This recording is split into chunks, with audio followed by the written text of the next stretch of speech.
Thank you very much for the very kind introduction, and thank you for inviting me here.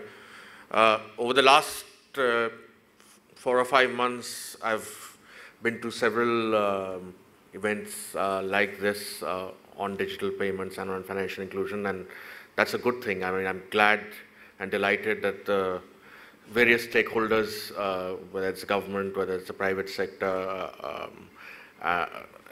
other interested stakeholders are all talking about digital payments. And the reason, quite frankly, that we are suddenly talking about digital payments is because demonetization happened in November of last year.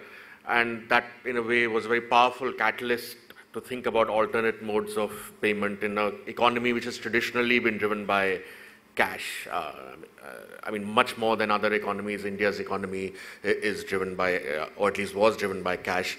And demonetization give that little fillip, little nudge towards looking at other alternatives in terms of payments and so on.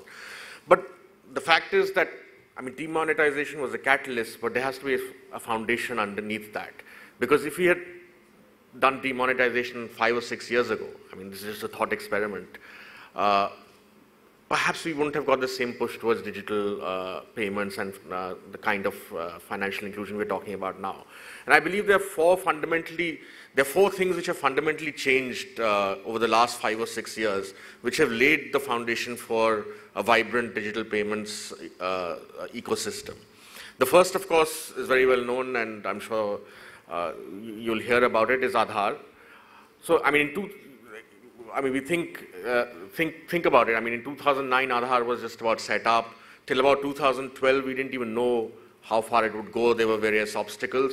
But today, in 2017, we have a situation where 1 billion Indians have a unique ID using biometrics. Now, this is unprecedented, probably the only country in the world to achieve this on such a scale. So we have the first pillar, which is Aadhaar, which was not there even 5 or 6 years ago. The second pillar is Jan Dhan account. Padma ji spoke about it a little earlier. But the fact again is that if people don't have bank accounts, then digital payments will only make limited progress.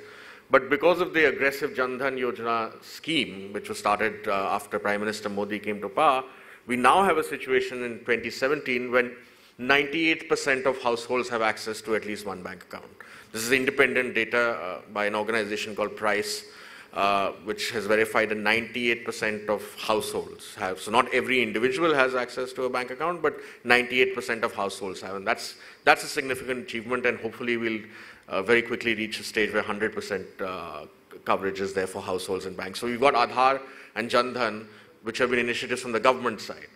But it's not only the government which has played a role. So the fact is that you need, for digital payments, a technology platform. Now, on the one hand, you need phones. So smartphones, consider this, in 2010, only 20 million smartphones there were in India, 20 million users of smartphones.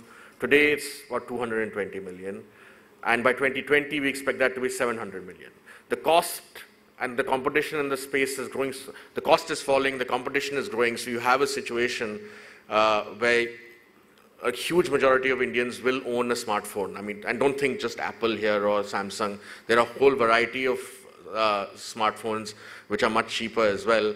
And people are going to get access to it over the next 3 or 4 years. So that's something which will empower people, everyone, not only the rich elite, but even the poor in rural areas. Along with smartphones, the other technology which has come about is apps. So, I mean, you need the wallets, you need UPI, you need Bheem, you need these innovations for this ecosystem to thrive. And again, we've seen that develop very quickly in the last 1 or 2 years. And after demonetization, I expect that to only speed up. The more innovation that happens in this space, the better it is. And the fourth pillar, so Jan Dhan, Aadhaar, technology, smartphones, is cheaper connectivity, because at the end of the day, we are still a underpenetrated country in terms of internet, but thanks to mobile connectivity and thanks to the competition which has increased a lot in this space over the last 2-3 years, again you have a falling cost, which makes access much easier.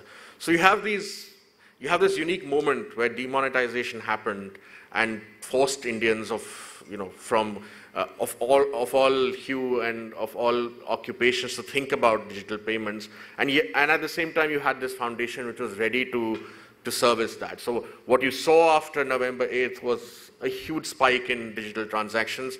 Obviously, that's not going to sustain as cash comes back. So cash has come back, and that momentum was never going to, I shouldn't say momentum, but that level of move towards digital would not have sustained in the short run. But enough people have moved now and have experienced digital. So at the end of the day, you or I, or a poor person or a rich person, will use digital if we think that that's a better way of doing business, better way of transacting than cash. If you find it easier, if you find it more secure. And I think this window, what has happened after demonetization, has given ordinary Indians a peek into how easy it is. It's actually much easier and much less hassle than transacting by cash. So I think as people take to the medium, as awareness builds, and NITI Aayog has been very actively involved in advocacy also, because at the end of the day, people need to know about it, people need to feel confident about it. So we did these Digidhan Melas in 100 cities across India to educate people, to inform them about the possibilities. There were also incentive schemes like lucky draw schemes for consumers and for merchants to take digital payments. So there's been a lot of effort from the government, and frankly, this is not only about government, it's about public partnership with private sector and the personal sector. So all of us as individuals, people need to also change our habits. We need to move from transacting in cash and avoiding taxes to being tax compliant and transacting through digital mediums. So I think in the end, public, private, personal, what the Prime Minister calls the 4 Ps, is very important if this movement is to sustain. We have the momentum.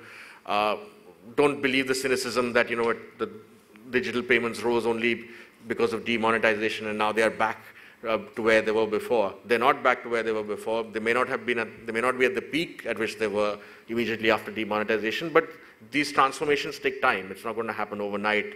And as I said, some of the infrastructure like smartphones is still 2 or 3 years away. So, but in the next 2 or 3 years, you're going to definitely see, and this is why gatherings like this are important, because stakeholders must get together and discuss and talk about what's going to happen 2 or 3 years from now. And I suspect we're going to be into a very radically different paradigm.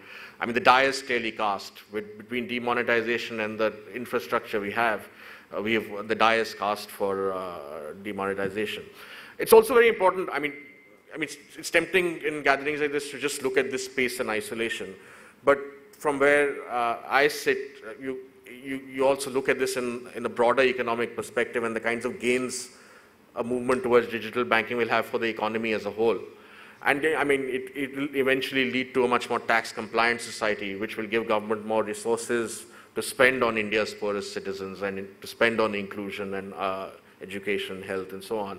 And I think we are also while we are at the cusp of a digital revolution in banking, we are also at the cusp, and this I'm talking about the world, not just India, is on the cusp of a new industrial revolution. So we are talking about artificial intelligence, robots, much more digitization.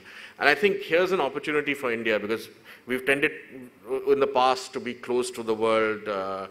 Before 91, we were fairly close. We didn't really keep up with the global trends. But here's our chance. As the rest of the world closes up, whether it's Brexit or what President Trump says in America, it's India's chance to embrace the world. And if we can take a lead on innovation and digital payments and financial services, we can actually in 4 or 5 years be at the frontier, global frontier of technology and of value addition. So I think if you're looking at India's prospects 5 or 10 years from now, and if we really want to become a double-digit growth economy and we want to become a prosperous society for all, I think this innovation in this space has to take us, right to where the global leaders are. And this is our great opportunity, and the stakeholders in this room and at conferences such as these are the ones who are going to have to lead the process. So I would urge you all to be optimistic. Digital payments is the future, not only for banking, but digitization is the future for the economy as well. This is a brilliant space to be in, a great moment. Everything is laid out in terms of infrastructure. We just need to go forward with innovation and competition, and don't believe the naysayers. This is here to stay. Thank you very much, and I wish you all the best. Thank you.